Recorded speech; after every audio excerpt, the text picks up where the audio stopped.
svět je někdy naopak.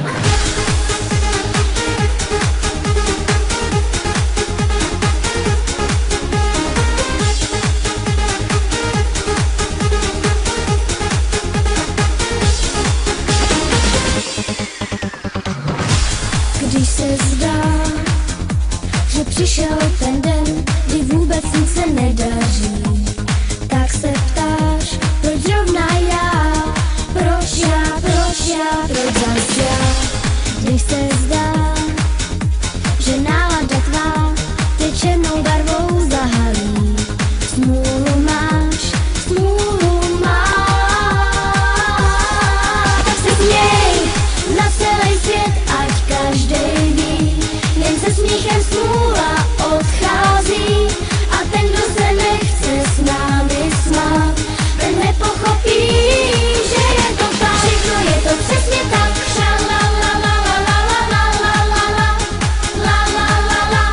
Svět je někdy naopak.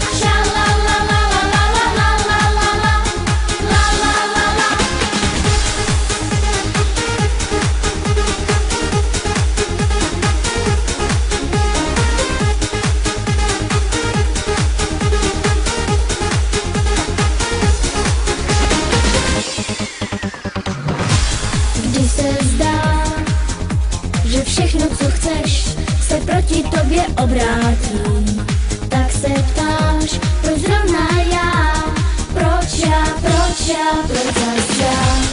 Už to znáš, že štěstí je pryč a už se nikdy nevrátí. Smůlu máš, tak se směj.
inspirace k maturitě.